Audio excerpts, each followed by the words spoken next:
All right, how Drake destroyed his ghostwriter's life. Type shit. In 2015, during the feud between Drake and Meek Mill, a rapper named Quentin Miller was exposed to be Drake's ghostwriter. They're gonna do the and while fucking being Vantage, outed like I as ain't the just man read who the wrote message lyrics out for loud. a rapper who is as braggadocious, territorial, and petty as the Six God can lead to some unwanted attention, you would think that simply being affiliated with Drake's team would at least lead to a better lifestyle or some level of financial freedom. Bro, anybody However, affiliated the with Drake drama get that hoed ensued every single afterwards time. led to one of the most dramatic downfalls and is a story that many hip-hop purists rarely discuss. After he was exposed, Quentin Miller reached the lowest point in his life, instead of flourishing to his higher purpose as Drake might have hoped. My name is Louaista, and this is how Drake ruined his ghostwriter's life. Born on October 10th, 1989 in Atlanta, Georgia, Quentin Miller started writing raps in his teens while being homeschooled, going by the stage name Mila, and was good enough to eventually get his first signing with Epic Records at the age of 21. He was brought in by the artists Dream and Tricky. However, he was dropped after only 3 months because they believe he didn't have any star power and he had to butt heads with the A&R of the company. Without a degree, securing a job seemed impossible, especially because this was 2 years after the stock market crash of 2008 and the economy was still in recovery. Well, he's telling you he doesn't think you're a star in the middle of your... Yeah, bro, in the middle of this. I'm like, bro, I'm just, can you go? So anyway, long story short, he hits Tricky. I'm in here trying to become a star. Shut the f up. Yeah, bro, yeah. So then Tricky just hits me. He's just like, yo, you're not Red Zone. You're not Epic. You're not nothing. You going back. They sent my back. They made me wait like 3-4 weeks before I could get my car back. That was fucked up, man. Y'all don't know. I was young, man. That hurt, man. That hurt. Things weren't looking too good for Miller, and with his daughter on the way, he had to find a way to make ends meet. Eventually, he ended up finding a job at Publix in Atlanta and was able to at least feed his family. People be saying Publix sandwiches be hidden. Quentin really hated his job and was still putting work into his music on the side to see if he could get anything going. And that's when he got in contact with Drake's affiliates, Boy Wonder and Obi Bryan, who both liked his pen game. They would send him a few beats, he would lay down some bars for them, but everything changed when he sent in 10 bands. Wonder was like, yo, he's with this 10 band song, he's with this hard.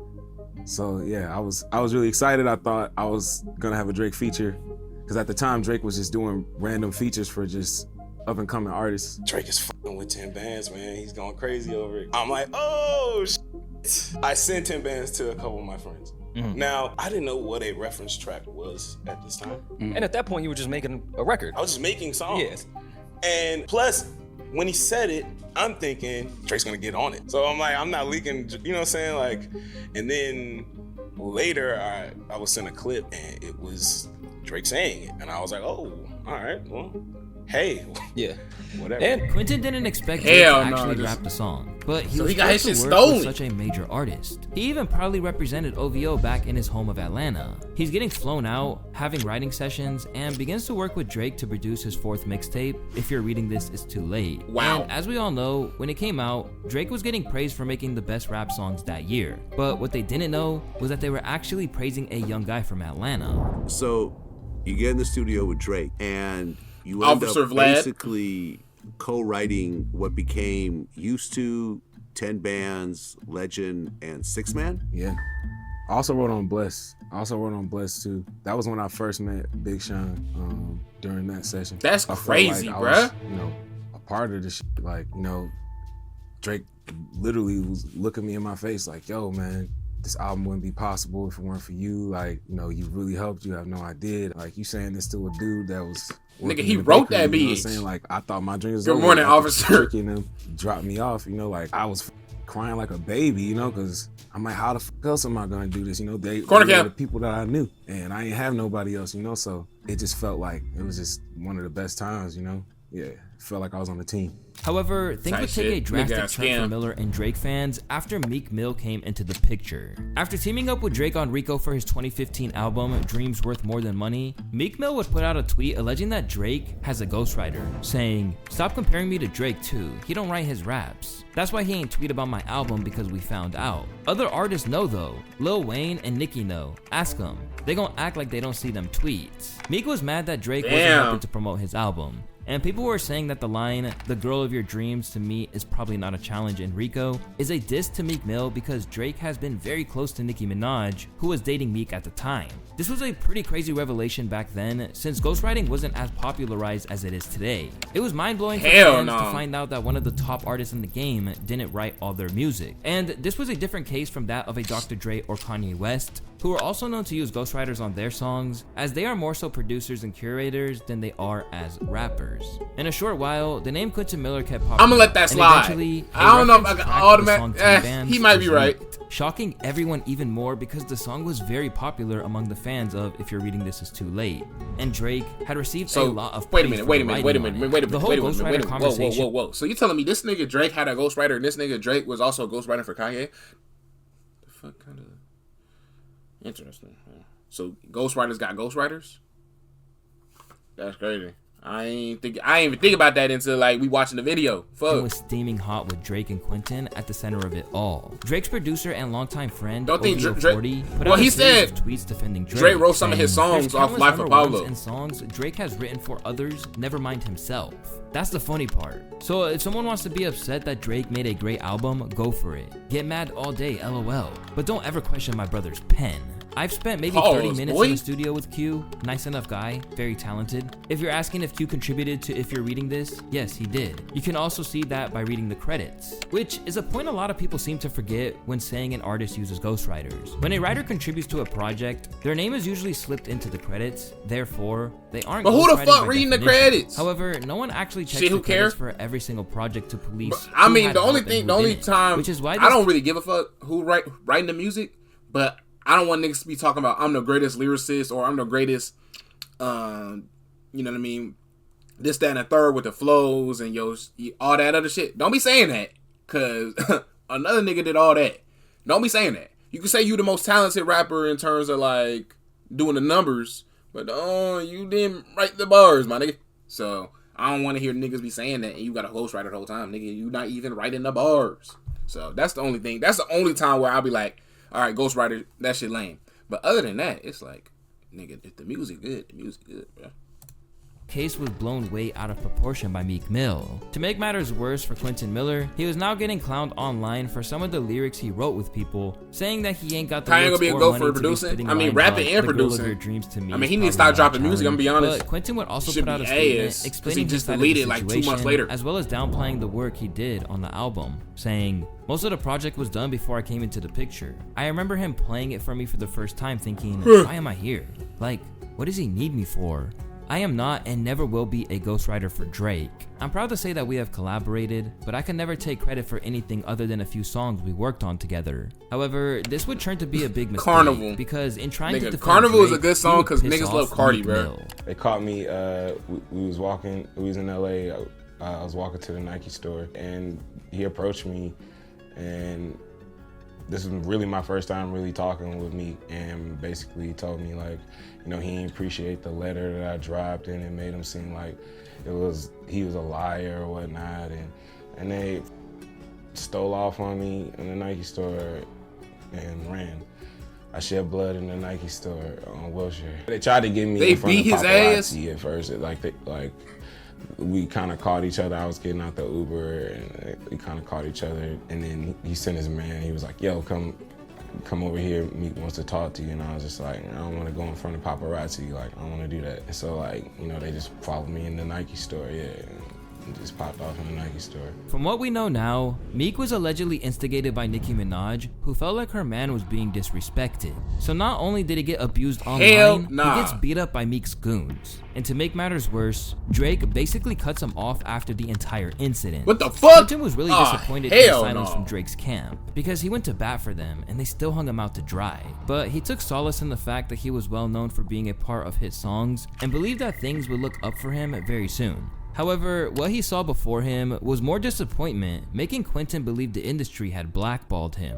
Man, I'm thinking like the phone is just about to just ring off the hook. I'm thinking, you know, anytime anybody's involved with one song with this guy, it's like everything, you know, and it's just like, it just wasn't like collabing with Drake is your greatest poison. It just didn't happen. It was like, it was strange. To add insult Drake to injury, always been scared of Drake everything. and Meek Mill would end up clearing their differences. Bro, he is suburban reuniting kid, in bro. 2018 for Meek's Championships project. Nigga was acting on goddamn what's the name? Was somewhat expected Degrassi. because he outright That told nigga is labels not fighting to nobody. reach out to him. I'm not a writer, and that's like the interesting thing. And to all industry people out there and labels out there, like, please, I want y'all to know that I am not a writer.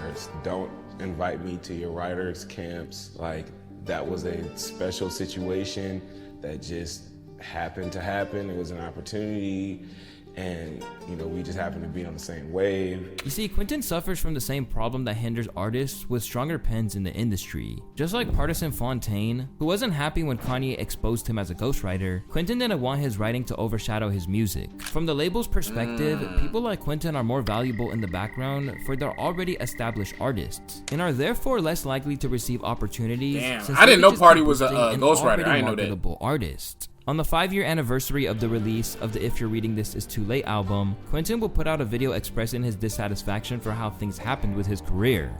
Drake and Meek is best friends now. They watch basketball games and they do shows together, you know? So it's just like... So you got your ass whooped for no reason. What's all that for? That's so ass. All the stress that it caused, you know? And I know everybody else is able to move on because everybody else's careers was established. My career wasn't established. To the music game, labels, artists, whoever, take a chance on me. Take a chance on Quentin Miller, man. Y'all know I do these records. Y'all know I got these records.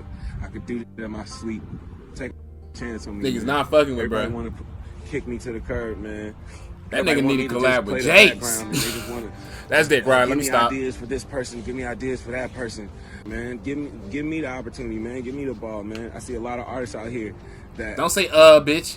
I know for a fact I can box with, man. I can box with. Yikes. Oh, my fault. He need to collab with Isaiah TG. And with bills to pay, Quentin would continue lending his pen to other artists. And it was even revealed that one of the main reasons Meek Mill opened this can of worms in the first place. Hell no, you're a loser. Quentin had refused to write for him. Facts, you're such a loser. Occasions. It was like maybe after the third time, then I told Drake about it, and I was like, man, it's kind of weird, man. Like he's just pressing it so hard, but I'm like turning it down, bro. Like I'm not trying to work with bro. I'm trying to work with you. And so he was like, yeah, that is weird. And then Meek was tweeting stuff before he tweeted my name. He was tweeting like little sub stuff, and me and Drake TG better than him and Drake, sending it to each other like, yo, you think he's talking about this? Yo, Isaiah TG be on Warzone losing, bro. He not rapping no more. And that just changed everything. This shows Meek's entire statement about not tricking his fans being absolutely bullshit. Pretending to be the shining light of rap purity in public, but only exposing the operation when they don't let you in, is straight diabolical behavior. Not to mention hypocritical. It reminds you of a kid who takes the ball home once they start losing. Although Drake doesn't leave the situation either without any blame. Quentin turned down Meek Mill multiple times, downplayed his involvement. But I don't understand. Okay, so I don't understand. Meek Mill be flowing and he got bars like that. Nigga get to freestyling. He be cold as hell. I'm trying to remember. I don't even remember I don't remember what it was called, but it was the freestyle where he was in that little, I think a penthouse or whatever the fuck, and they had was it Malcolm X in the background? And he was freestyling shit. I don't know if that's written or not, but hey, he was flowing. Or where he was with G Herbo and Sauce Walker. I think that was the thing. And they was freestyling, bro. He be doing his thing, bro. Like that nigga be rapping for real.